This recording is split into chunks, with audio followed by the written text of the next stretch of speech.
بسم اللہ الرحمن الرحیم۔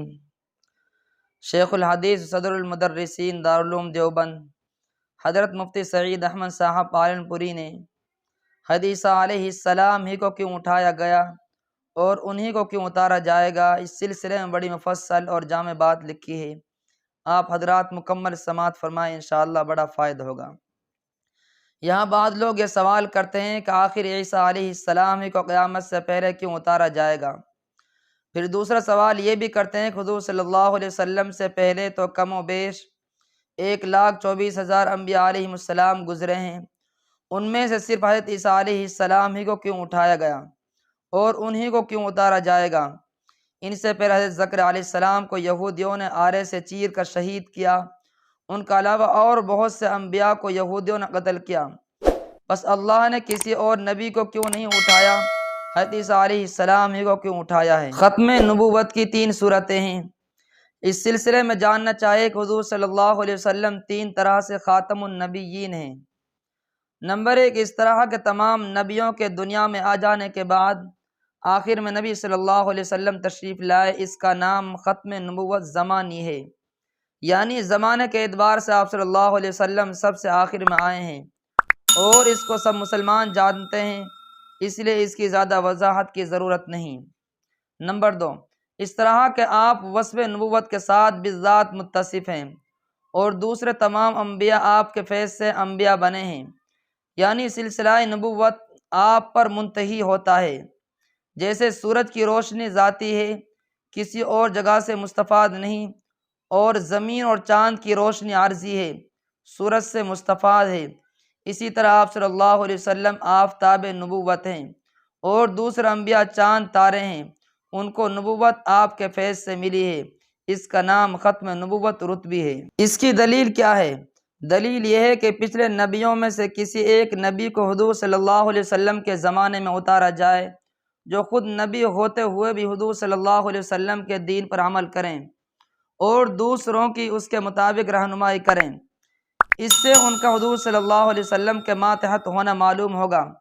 اگر پچھلا کوئی نبی نہ آئے تو صرف یہ کہنے کی بات ہوگی کہ حضور صلی اللہ علیہ وسلم پہلے والے سب نبیوں کے لیے بھی خاتم ہیں، اور اب جب حضرت عیسیٰ علیہ السلام کو اتار کر عملی طور پر یہ دکھایا جائے گا تو ثابت ہو جائے گا کہ حضور صلی اللہ علیہ وسلم مستقبل کی طرح ماضی کے بھی خاتم النبیین ہیں۔ چنانچہ ایک سلسلہ بیان میں حضور صلی اللہ علیہ وسلم نے ارشاد فرمایا، لو کان موسیٰ حیا لما وسعہ الا اتباعی، اگر موسیٰ علیہ السلام آج زندہ ہوتے تو ان کے لیے میری اتباع کے بغیر چارہ نہیں تھا، یعنی پچھلا کوئی بھی نبی ہو، حضرت موسیٰ علیہ السلام ہو، حضرت عیسیٰ علیہ السلام ہو، حضرت نوح علیہ السلام ہو، حضرت ابراہیم علیہ السلام ہو، اگر وہ حضور صلی اللہ علیہ وسلم کے زمانے میں آئیں تو حضور ہی کی اتباع کریں گے، کیونکہ حضور صلی اللہ علیہ وسلم خاتم النبیین ہیں۔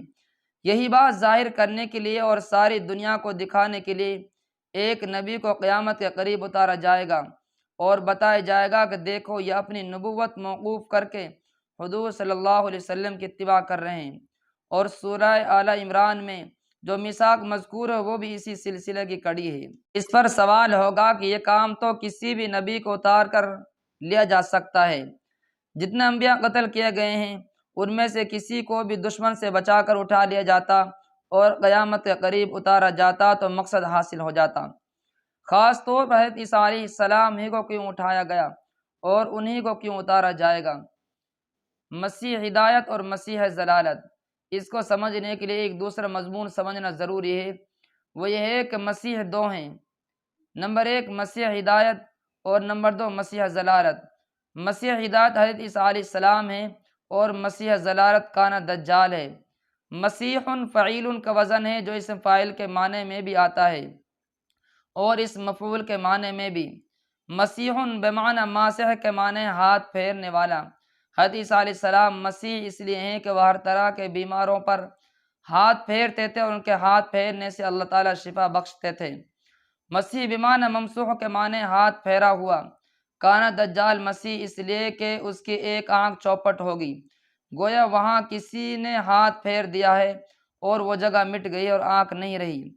ہر نبی نے اپنی امت کو بتایا کہ شیطان انسانوں کا کھلا ہوا دشمن ہے، وہی مشن لے کر چل رہا ہے کہ انسانوں کو صحیح راستے پر نہ چلنے دیں۔ اور شیطان چھوٹے بڑے بہت ہیں، ایک بڑا شیطان بالکل شروع میں ہے اور ایک بڑا شیطان بالکل آخر میں ہے۔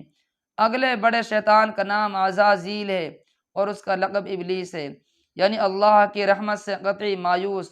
اور آخری شیطان کا نام مسیح دجال ہے، یعنی کانا 420۔ یہ کب آئے گا اس کا ٹائم اور زمانہ نہیں بتائے گا۔ پچھلے تمام نبیوں نے بھی اپنی امت کو اس کے فتنے سے خبردار کیا، اور حضور صلی اللہ علیہ وسلم نے بھی خبردار کیا ہے، اور اب تو اس کا حضور صلی اللہ علیہ وسلم کی امت میں آنا طے ہے، کیونکہ اب قیامت تک کوئی امت نہیں۔ بہرحال جہاں انبیاء بنی اسرائیل نے مسیح ضلالت کے فتنے سے آگاہ کیا ہے، وہیں مسیح ہدایت کی خوشخبری بھی دی ہے۔ پس گویا پچھلی کتابوں میں مسیح ہدایت کا بھی تذکرہ تھا اور مسیح ضلالت کا بھی۔ اس لیے جب حضرت عیسیٰ علیہ السلام تشریف لائے اور انہوں نے کہا کہ میں وہ مسیح ہدایت ہوں جس کی خبر فلاں پیغمبر نے دی ہے، فلاں نے دی ہے، فلاں نے دی ہے، تو یہودیوں نے نہیں مانا اور کہا کہ تم مسیح ہدایت نہیں بلکہ مسیح ضلالت ہو، اور اسی بنا پر تمام یہودیوں نے اس کی مخالفت کی، علاوہ 12 حواریوں کے۔ اور مسیح ضلالت سمجھنے کی وجہ سے انہوں نے حضرت عیسیٰ علیہ السلام کو قتل کرنے کا پلان بنایا اور اپنے گمان میں مار بھی ڈالا۔ اب وہ مسیح ہدایت کا انتظار کر رہے ہیں۔ آج بھی یہودیوں میں جو پڑھے لکھے ہیں ان سے قریب ہو کر معلوم کریں تو وہ بتائیں گے کہ مسیح ہدایت آنے والے ہیں، اور جن کو ہم نے قتل کیا وہ مسیح ضلالت تھا۔ چنانچہ جب کانا دجال ظاہر ہوگا تو حدیثوں میں ہے کہ سب سے پہلے یہودی اس کا اتباع کریں گے، کیونکہ وہ مسیح ہدایت کے انتظار میں ہیں، اور جس کو انہوں نے قتل کیا تھا وہ تو ان کے خیال میں کانا دجال تھا۔ بس اب جب مسیح آئے گا وہ مسیح ہدایت ہوگا، اس لیے وہ دوڑ کر کانا دجال کی پیروی کریں گے، اور سب زیادہ متابعت کرنے والے یہودی ہوں گے، اور ساری دنیا کو یقین دلانا چاہیں گے کہ یہ مسیح ہدایت ہیں، اور جو پہلے مسیح آیا تھا وہ مسیح ضلالت تھا۔ بتاؤ اس کا فیصلہ کیسے کیا جائے گا کہ یہ کانا دجال مسیح ہدایت نہیں ہے بلکہ مسیح ضلالت ہے؟ اس کی صورت بس یہی ہے کہ جو مسیح ہدایت ہیں وہ بھی اسی زمانے میں اترے اور دونوں مسیح ایک ساتھ اکٹھے ہوں، اور جس کو ختم کرے وہ مسیح ہدایت ہے، اور جو مر جائے وہ مسیح ضلالت ہے۔ چنانچہ حضرت عیسیٰ علیہ السلام تشریف لا کر علی الاعلان کانے دجال کو قتل کریں گے، اور معاملہ 2 اور 4 کی طرح واضح ہو جائے گا کہ مسیح ہدایت یہ ہیں، اور یہ جو کمبخت مارا گیا یہ مسیح ضلالت کانے دجال تھا۔ یہ ہے وہ مقصد جو حضرت عیسیٰ علیہ السلام ہی کو اتارنے سے پورا ہو سکتا ہے، کسی اور نبی کے اتارنے سے یہ مقصد پورا نہیں ہو سکتا۔ حضور صلی اللہ علیہ وسلم خاتم النبیین 3 طرح سے ہیں۔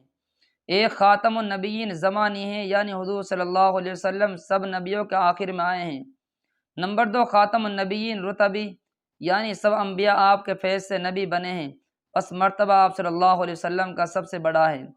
نمبر 3 خاتم النبیین مکانی ہیں، یعنی اللہ کی کائنات میں جو بے شمار مخلوقات ہیں ان میں سے جو مکلف مخلوق ہے وہاں نبوت کا سلسلہ جاری ہے، اور اللہ کی کتابیں وہاں ضرور نازل ہوتی ہیں، اور وہاں بھی انبیاء ان کے خاتم ہیں، مگر وہ بھی سب آپ صلی اللہ علیہ وسلم کے فیض سے انبیاء اور خاتم انبیاء ہیں۔